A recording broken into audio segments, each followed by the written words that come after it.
다음은 김병우 교육감님의 말씀을 듣겠습니다.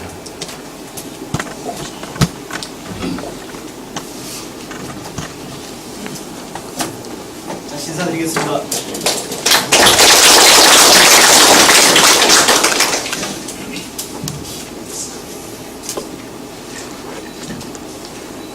네, 반갑습니다. 오늘 마침 오랜만에 다른 회의가 오시는 날에 제가 취임 이후 한 달 만에 갖게 된 기관 보고를 우리 제천교육청에서 갖게 된 것을 아주 감사하고 반갑게 생각합니다. 사실은 제천은 제가 근무한 일은 없지만 가까운 단양 매포에서 4년간 근무를 했던 인연이 있어서 주말마다 이렇게 다니고 했던 아주 애틋한 추억이 있는 곳입니다. 마침 이 자리에도 그때 같이 근무했던 네, 반가운 얼굴들도 계시고 그래서 아주 오늘 참 좋은 기운을 얻게 될 것 같습니다. 이성범 교육장님 비롯해서 우리 제천 또 학부모님들, 교장교감 선생님, 선생님들, 또 우리 교직원 여러분들 정말 반갑고요. 우선 제가 준비된 얘기를 하기 전에 같이 온 우리 본청의 간부님들 좀 소개를 드리겠습니다. 박종칠 우리 관리국장님 인사드리겠습니다.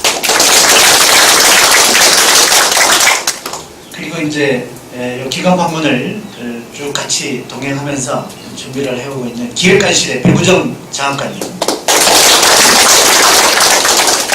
그리고 장학사님하고 우리 공약 추진단, 행복교육 추진단 또 그 실무자 선생님들 같이 소개해드리겠습니다.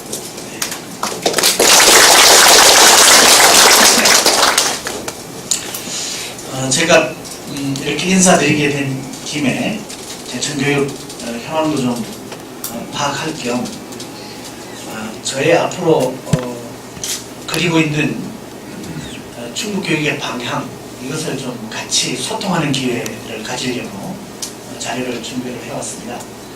이 자리에 계신 교장 선생님들은 혹시 교장 연찬회 시에 일부 보신 내용도 있을 텐데 같이 다시 한번 짚어보시면서 우리 충북교육의 방향을 어디로 좀 조율해 나가야 되는지를 같이 살펴보는 기회가 됐으면 좋겠습니다.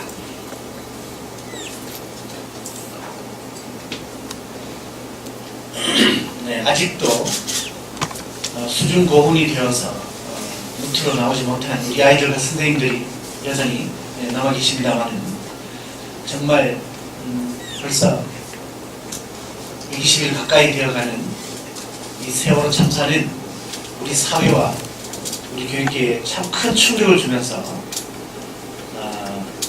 어떤 교훈을 깨우쳐 주었습니다. 그 세월호 참사가 바로 이 지방선거 그 한참 이제 절정에 달했을 때 일어났었습니다. 정말 이번 지방선거, 특히 교육자치, 집행직 수장을 뽑는 교육감 선거는 아주 세월호 참사가 전해준 어떤 충격에 큰 영향을 받으면서 하나의 그 시대의 부름을, 요청을 우리에게 전달해 주지 않았나 이런 생각이 듭니다. 다 아시겠지만 17개 시도 중에서 13개 시도에서 진보니 보수니 하는 그런 어떤 편가름을 넘어서 우리 교육에 어떤 새로운 패러다임이 필요하다, 방향 전환이 필요하다고 하는 과제를 비전으로 제시한 후보들이 대거 당선을 했습니다. 저도 그 중에 한 사람으로 이렇게 지칭이 됩니다만 자, 이것은 정말 뭐 한두 지역의 뭐 어떤 구도나 이런 것의 결과가 아니라 또 무슨 그 제도의 결과가 아니라 시대적인 요청 아니었나 하는 생각을 들게 하는 그런 결과라고 볼 수 있습니다. 그것은 바로 그 선거 결과가 던져준 깨우침은 우리 교육 이대로는 안 된다라고 하는 메시지 아니었나 하는 생각을 하게 됩니다. 정말 우리 교육이 그동안에 대한민국이 이만큼 경제 대국이 되기 위한 아주 동력을 제공한 교육 강국으로 일어서게 만든 아주 그런 참 원동력이었지만 아직까지 정말로 이것이 세계 모범이 될 만한 선진국으로서의 어떤 뭐 발전을 이뤄냈느냐 하는 것을 볼 때 그건 아니었다 하는 것을 깨우쳐주면서 정말로 이대로는 안 된다. 그 세월호 참사의 주범이라고 하는 그 선장은 우리 교육의 결과 아니겠습니까? 과연 또 그 아이들은 시키는 대로 따르다가 수준 고리 된 아이들은 여전히 우리 교육의 결과 아니겠습니까? 이런 것들을 정말로 전체적으로 다시 돌아보게 만든 일이었습니다. 그러면서 이제 다시 우리는 우리 교육의 본질부터 보지 않을 수가 없게 됩니다. 자, 우리 흔히들 교육이 왜 필요한가, 무엇을 위한 것인가 라고 얘기할 때 본질적인 목적으로 그래 교육은 사람다운 사람을 기르고자 하는 거야, 뭐 이런 관점이 있습니다. 그리고 이제 실용적인 목적으로는 정말 우리가 경제 발전의 어떤 동력을 이루어낸 바로 인적 자원을 키우고 기른 것이었다라고 할 정도로 실용적인 목적이 또 있습니다. 그게 바로 능력 있는 사람, 쓸모 있는 사람 기르는 관점입니다. 자, 그런데 그거에 비추어서 이제 그럼 교사는 어떤 존재인가, 교육자라고 하는 교사는 어떤 존재인가라고 할 때 농부에 비유하는 관점이 있고 목수에 비유하는 관점이 있습니다. 이 농부에 비유하는 것은 그야말로 교육은 농사와 같다. 생명을 갖고 있는 그런 생명을 기르고 가꾸는 일이다. 이런 관점이죠. 여기 이제 교육의 본질적인 목적에 주목하는 사람의 그런 교사관입니다. 그리고 이제 목수와 같지 않아 하는 것은 그야말로 실용적인 어떤 가구를 짜는 목수의 일처럼 필요한 뭐 가구의 모양을 그리고 설계하고 마름질하고 짜고 맞추고 이렇게 해서 유용한 가구를 만들듯이 우리 아이들을 그렇게 쓸모있는 인간으로 기르는 사람이다, 교사가. 이런 관점이죠. 자, 또 한편으로 옛 성현의 그 가르침 중에도 교육이나 교사의 어떤 그 역량이나 이런 것을 비춰보게 만드는 구절이 있습니다. 다 아시다시피 공자의 논어 위정편에 보면 온고이 지신 가이위사의이라는 말이 있었습니다. 온고지신이란 말로 널리 알려져 있는 말인데, 자, 옛 것을 익히고 그리고 나서 새 것을 알면, 깨우치면 가히 스승이 될 만하다, 이제 이런 뜻이죠. 자, 옛 것을 익혀서 그걸 바탕으로 해서 새 것을 깨우치면 스승이 될 만하다. 반대로 스승이 될 만한 사람은 옛 것과 새 것을 깨우치는 능력을 다 겸비해야 된다, 이런 뜻이었습니다. 요거는 요새 잣대로 보면 보수적인 관점과 진보적인 관점을 다 아울러야 스승이 될 수 있다, 교육을 제대로 할 수 있다, 이런 이제 얘기를 볼 수 있지 않겠습니까? 자, 그래서 이번 선거에도 뭐 논란과 쟁점이 됐던 정책이 보수적이다, 뭐 또는 진보적이다, 그래서 그 부분은 보수 후보다 진보 후보다 이렇게 편가름을 하던 그런 이제 시각에서 우리 교육을 다시 한번 보겠습니다.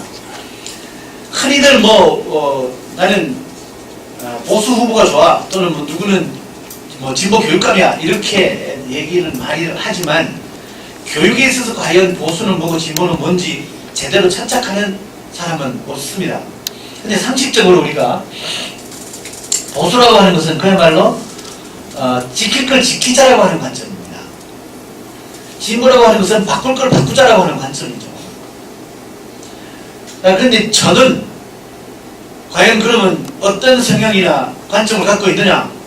언론은 저를 뭐 진보 또는 뭐 유권자들 중에서도 저 사람은 진보 교육관이야 뭐 이렇게 규정을 하는 관점이 있습니다. 그러나 저는 후보 시절이든 지금이든 아니면 해병학 교사 때부터 저는 저의 교육관이나 정체성은 지킬 거는 지키고 고칠 거는 고치자라고 하는, 아까 공자 말씀대로 온고하고 지신하는 그런 스승의 길을 저는 길러 가지고자 했고 지향을 하고 있습니다. 여전히.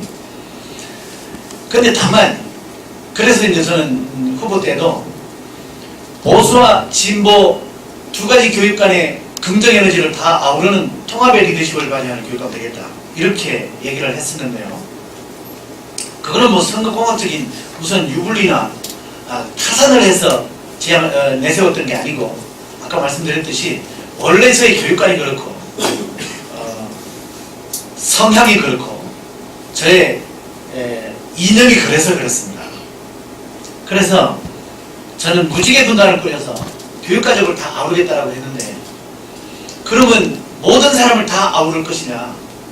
저는 극단적인 것은 교육에서 배제해야 된다, 사양해야 된다고 생각을 했고 그 중에 하나는 바꿀 것도 지키려고 하는 거 이건 도저히 제가 아우를 수 없습니다. 그걸 바로 이제 수구 아주 극단적인 관점입니다.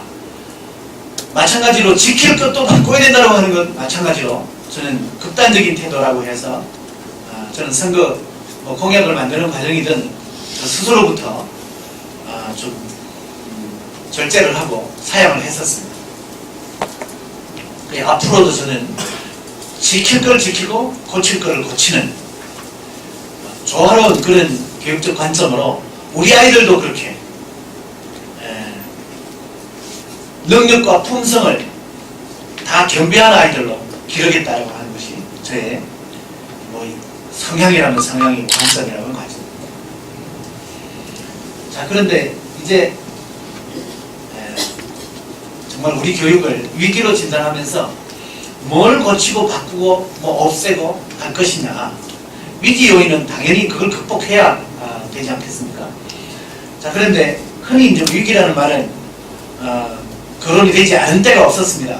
항상 위기의 연속이었다고 할 수 있지만 특히 우리 한국 교육이 이제는 한계를 드러냈다라고 하면서 요거를 극복하지 않으면 교육 강국에 머물고 선진국이 되기는 어렵다. 이렇게 얘기를 합니다. 교육 강국이라는 말은 교육으로 해서 교육이 국이 되었고 그야말로 교육 대국이 되기는 했지만 정말로 세계에서 부러워하고 따라 배우고 싶어 할 만큼 앞서가는 모델이나 이런 것이 있는가? 그래서 선진국이라 불릴만 한가? 라고 했을 때에는 아니다 이거죠. 그거는 바로 여전히 교육 위기 요인이 남아있기 때문에 그렇다는 겁니다. 자, 우리 흔히 20여 년 전에 우리 교육 개혁의 필요성이 많이 제기되고 교사운동으로부터 시작돼서 교육혁신운동, 개혁운동이 이루어져 왔습니다. 그때부터 나왔던 구호가 19세기 교실에서 20세기 교사가 21세기 아이들을 가르친다라고 하는 이런 풍자가 있었습니다. 자, 그러면 지금 한 20, 30년 지나왔습니다. 지금은 어떤가? 지금은 어떤가? 여전히 이 얘기는 유효하다라고 하는 얘기들이 나오고 있습니다. 그럼 19세기 교실은 그때 당시에는 교육 환경의 열악함을 나타내는 상징이었습니다. 그때만 해도 교실 건축비가 교도소 건축비보다 못했습니다. 그런데 지금 어떻습니까? 그 후에 많은 이제 획기적인 개선이 있어서 지금은 그야말로 학교 건축비가 거의 호텔 건축비 맞먹습니다.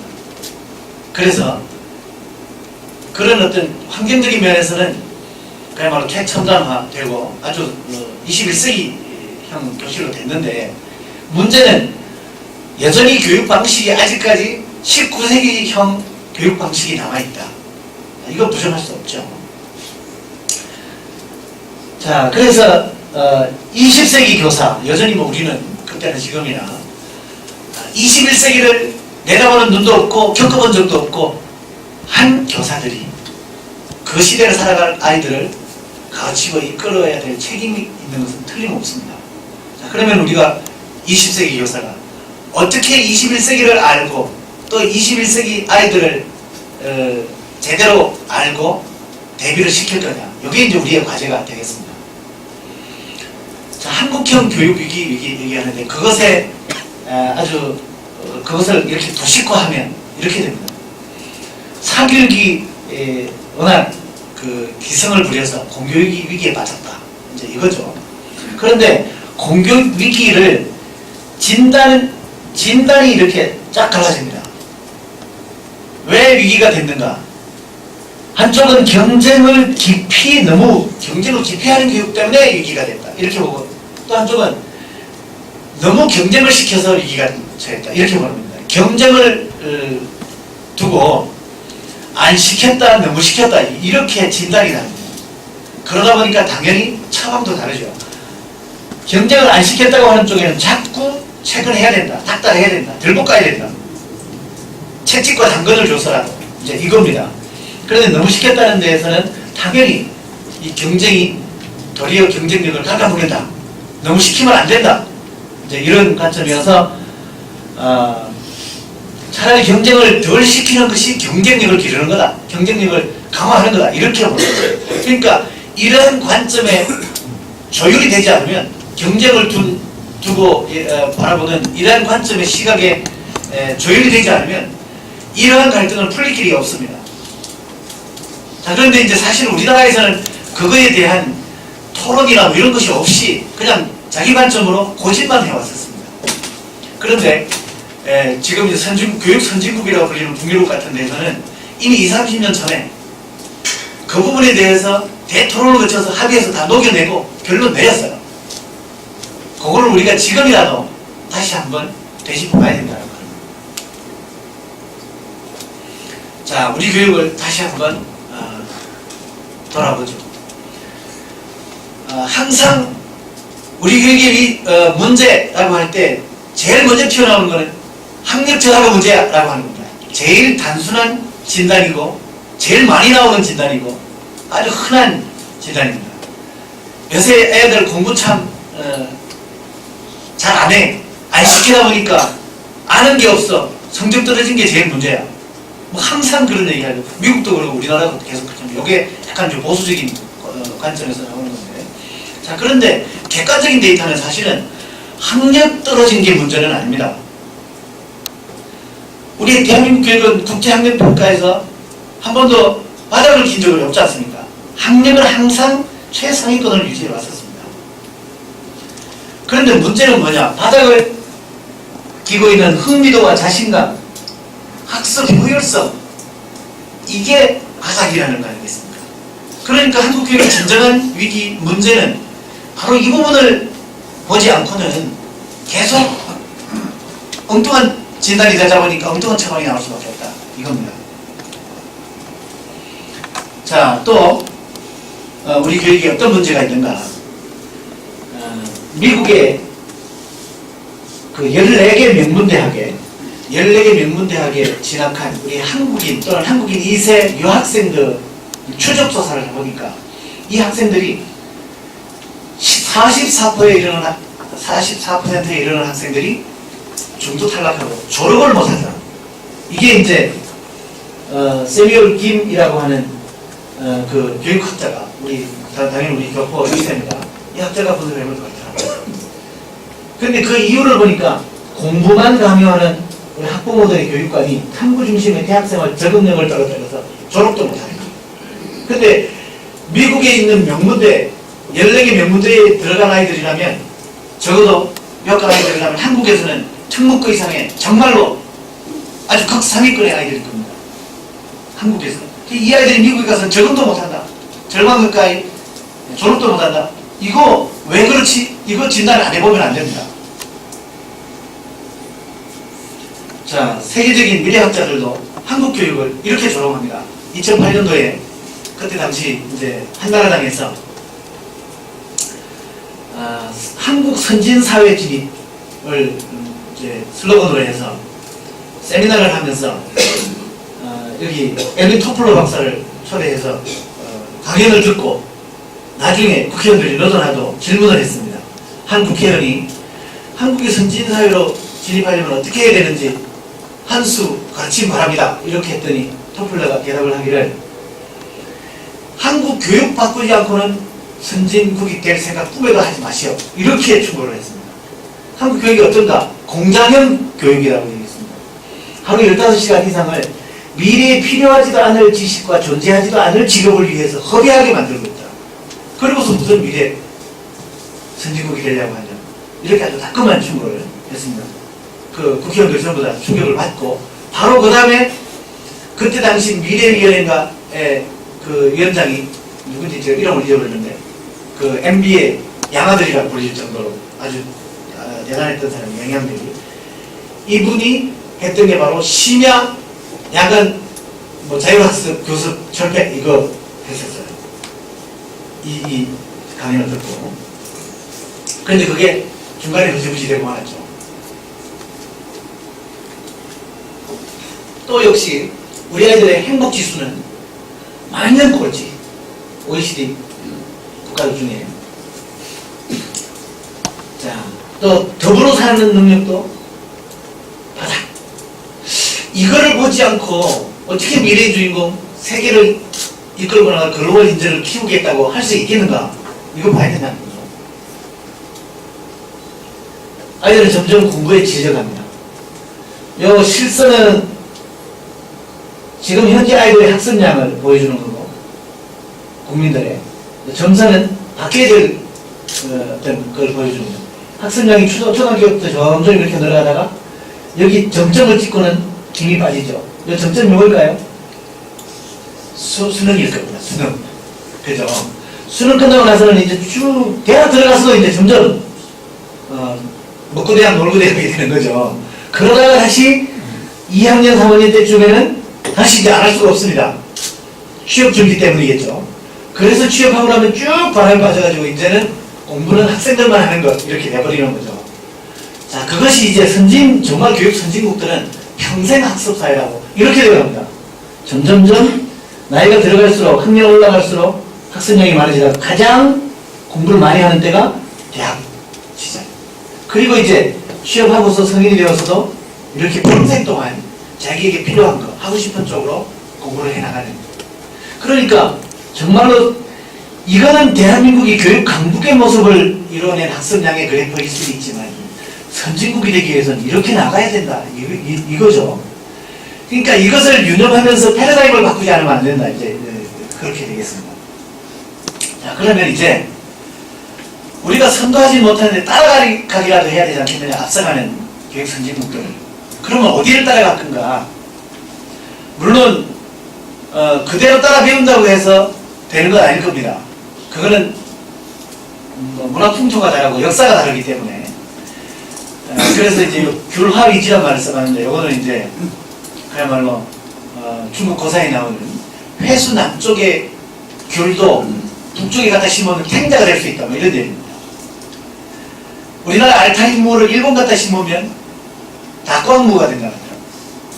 똑같은 종자를 심어도 토질에 따라서 토양에 따라서 그게 달라질 수 있다는 거죠. 그러니까 제도도 마찬가지로 다른 나라에 갔을 때 당연히 면역이 된다는 거죠.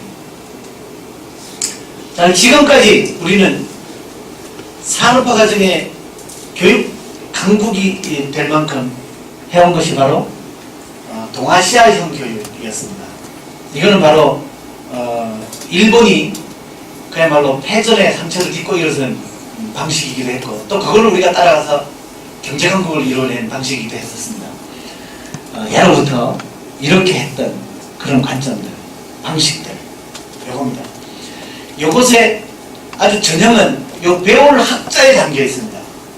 요 배울 학자가 벌써 한 2, 3천 년 전에 고대 중국인들이 만든 글자일 텐데 아주 이 배움의 포즈와 자세가 굉장히 상징적으로 나타나 있습니다.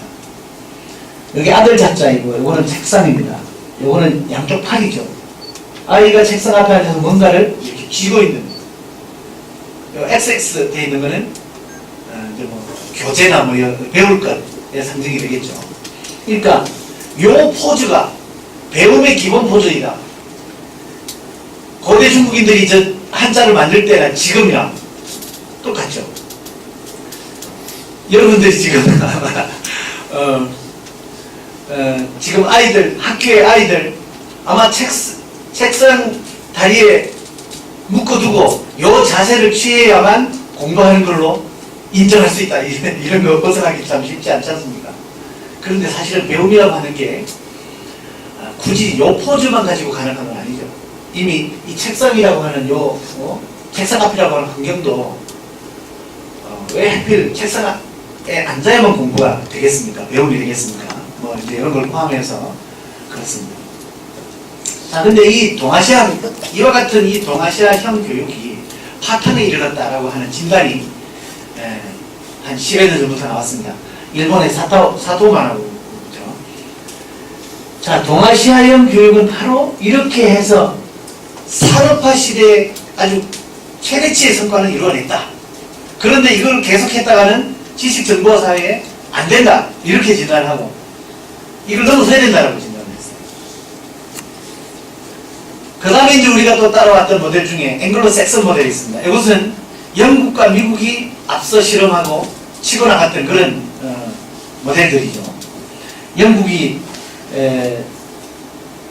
70년대 60년대 말에 닥친 그 경제난을 계기로 개혁을 많이 일으켜버렸습니다. 이때 보수당의 대처가 중심이 돼가지고 한 건데, 가만히 보면요, 바로 최근에 우리나라에서 교육개혁의 이름으로 했던 것이 바로 뿌리가 여기 있었습니다.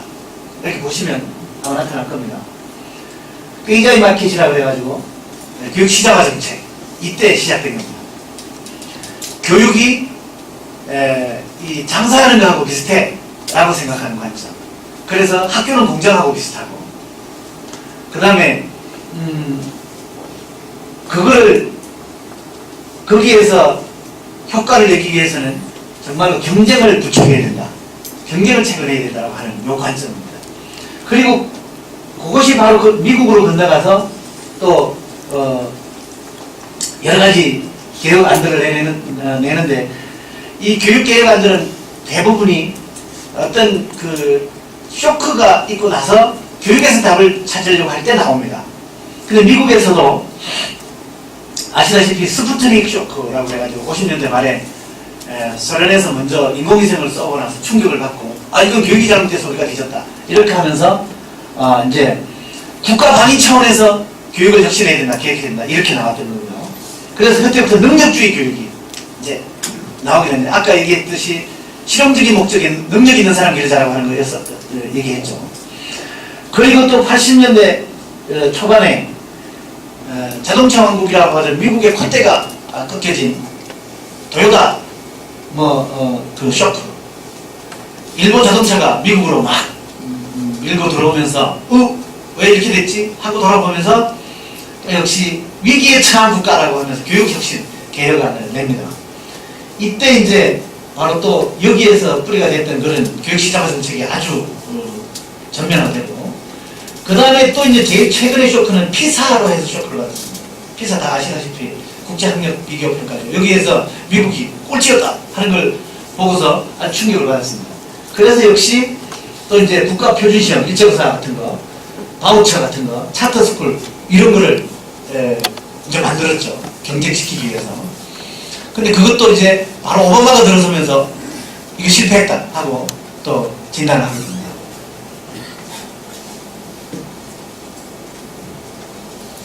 이 앵글로색슨 모델의 여러 가지 프로그램들을 보면 바로 MB 정부 때 아주 우리가 열심히 하려고 했던 것들의 그 유래가 여기에 많이 보입니다. 일제고사, 교원평가, 하여튼 성과급 이런 거요. 예. 그런데 이것이 과연 정말 우리가 계속 따라 배우고 따라가도 될 것이었는가? 앞서가 지역에서 먼저 한계가 드러난 것을 보면 우리가 다시 돌아보게 됩니다. 영국이 바로 이렇게 실패했다. 위기가 심화됐다. 아주 야만화됐다. 정글화됐다. 뭐 이런 진단으로 이제 거성장 실패했다라고 하는 것이 거의 뭐 통념이 되고 있습니다. 또 하나의 모델로 이제 북유럽 모델이 있습니다. 핀란드 우리가 그전부터 얘기를 해왔는데, 자, 이 핀란드는 수업 시간이 짧고 노는 것이 교육이라고 생각한다. 이건 사실 우리의 상식을 뒤집는 얘기죠.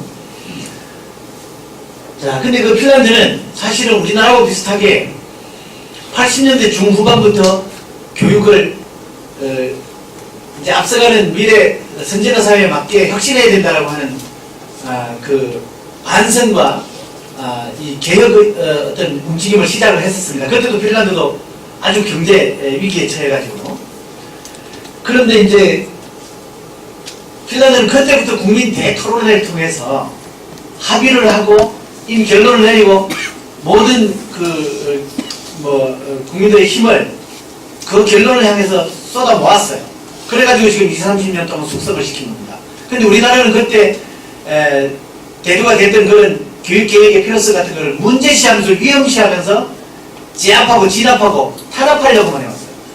그래서 지금 핀란드하고 한국은 아주 작아 보이는 듯하지만 엄청난 차이를 내고 말았어요. 근데 그때 핀란드가 결론을 내린 건 뭐였냐면, 지나친 일변도 교육은 경쟁력을 오히려 갉아먹는다는 거예요. 결론이 그거였습니다.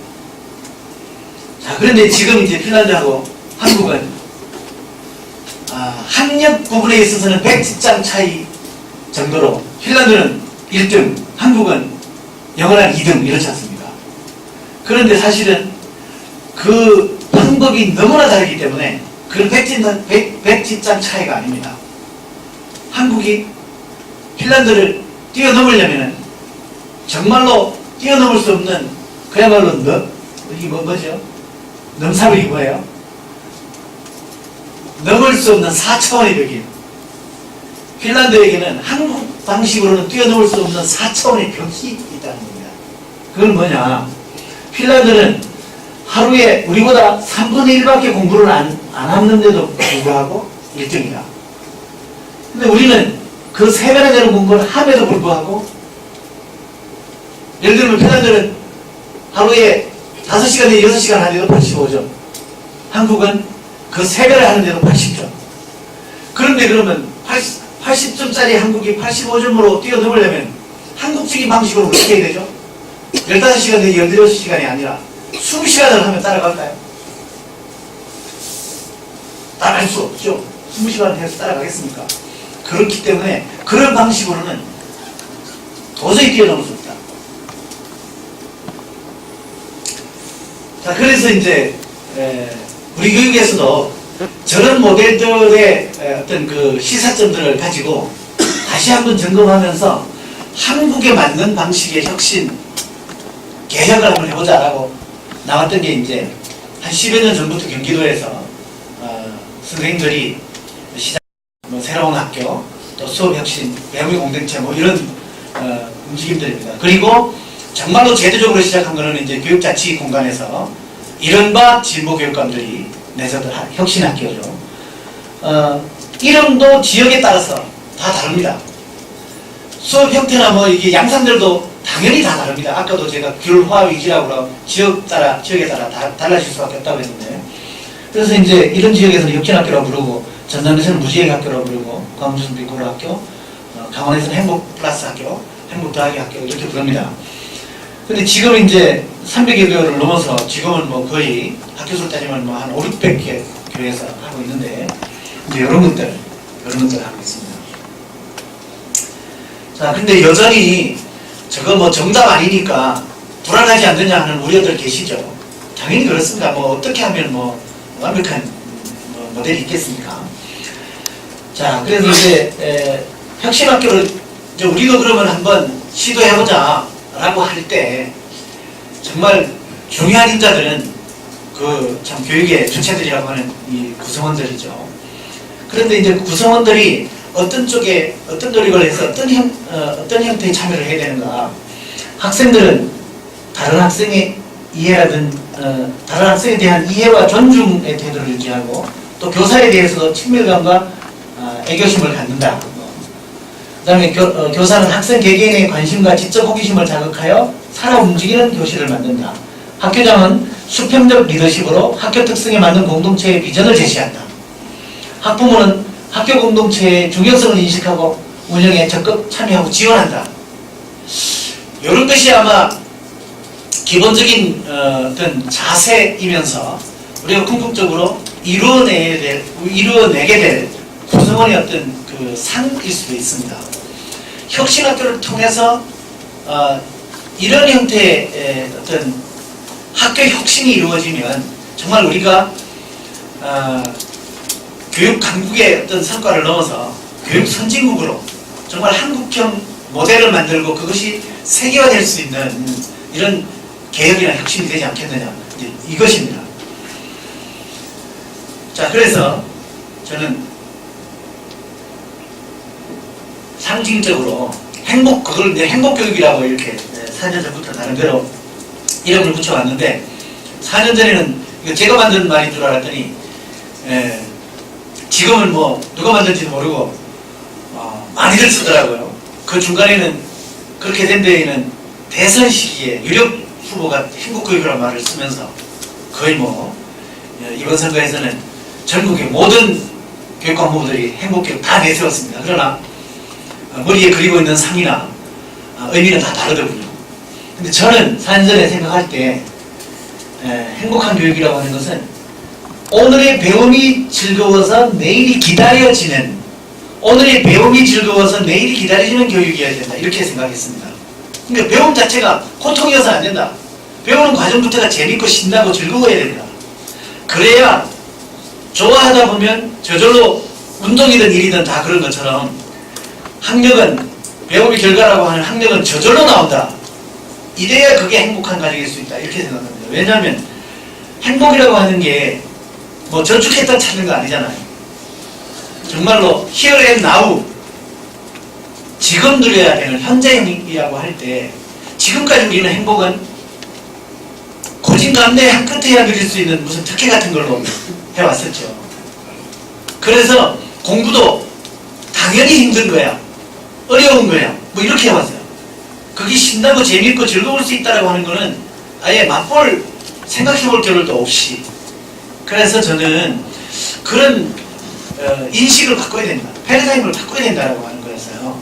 그래서 뭐 지금까지 그러면 고통을 주자는 교육이었냐, 뭐 그건 아니지만 너무 그렇게 막 구겨놓고 억지로 하게 만드는, 그래서 결국은 아주 넌저리하게 만드는 그런 방식이 아니라 배운 과정 자체부터 호기심이나 궁금증을 일구어줘서 즐길 수 있도록 하는 쪽으로 바꿔야 된다, 이제 그런 내용입니다. 그래서 저는 일단은 이러한 방향을 선거 과정에서 제시하고 또 해서 많은 그 인권자분들이 동의를 해서 기대를 걸어보자라고 이렇게 선택을 해주셨는데, 그것과 함께 이제 이런 5가지 모습을 제가 노력하면서 길로 가꾸어서 정말로 이러한 모형을 가지고 있는 교육감이 제시하는 방향을 믿을만 하겠다. 저에게는 지금 기대와 우려가 교차한다고 알고 있는데, 기대하는 분들에 대해서야 당연히 실망을 드리지 않도록 해야겠지만, 또 우려하는 분들에 대해서도 걱정을 좀 덜어드리고 기대로 이어질 수 있도록 해야 되겠다, 이렇게 생각을 합니다. 그래서 이것이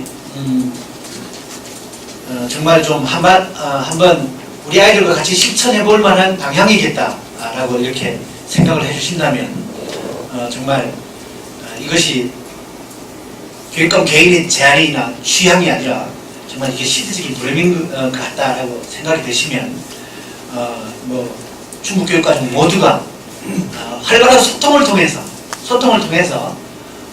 좀 조율을 하면서 방향을 가다듬고 힘을 모아야 되지 않겠나 하는 생각입니다. 거기에는 당연히 지금 이 자리에 계시는 여러분들께서 또 팔을 걷어붙여 주시고 이렇게 좀 앞장을 서서 이끌어 주셔야 될 일입니다. 그래서 저는 이제 그것이 우리 중국 교육의 저력이나 또 이런 것을 한층 더 업그레이드하고 버전업을 할 수 있는, 그래서 옛날 교육도시 청주, 충북의 그런 어떤 전통을 다시 부활하고 재건해서 대한민국의 새로운 교육 중심으로 이렇게 만들 수 있지 않겠나, 이런 비전을 저는 갖고 있습니다. 이것이 바로 지금 기회 요인도 우리에게 다가오고 있다고 생각합니다. 왜냐하면 다 아시다시피 인근 세종시로 교육부가 내려왔지 않습니까?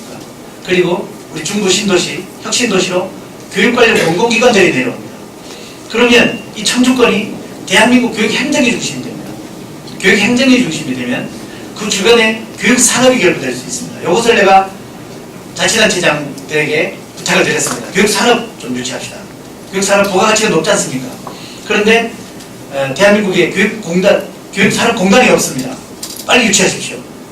근데 아직도 다른 데 꽂혀 있어서 별로 관심을 안 보이는 게 좀 아쉽긴 한데, 그러면 교육감은 물러나냐? 교육감은 새로운 교육 모델을 만들 책임이 있겠다. 새로운 교육 모델을, 앞서가는 모델을 만들면 교육 행정과 교육 산업과 이런 교육 모델이 결부되면 그야말로 대한민국의 교육 중심이 되지 않겠느냐 하는 생각입니다. 옛날에야 교육도시 청주가 뭐 학생들이 많다, 또는 뭐 학교가 많다, 뭐 이래서 했는데 지금은 그거 가지고 안 되지 않습니까? 그래서 저는 이와 같은 나름대로의 그 비전과 정책 방향을 가지고 이번에 좀 선택을 받았다고 생각을 합니다. 이것이 제 개인의 꿈이어서는 당연히 이거는 뭐 몽상에 불과하지만 많은 분들이 같이 꿈꿔줄 때 현실이 될 수 있다고 생각을 하고요.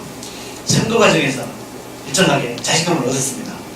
이제 우리 교육 주체들이 정말로 그 동력을 제공하는 터빈이 돼가지고 앞서 키를 잡고 있는 저와 이렇게 호흡을 맞추면 분명히 우리 중국 교육은 대한민국의 새로운 교육 중심이 될 수 있다고 생각합니다.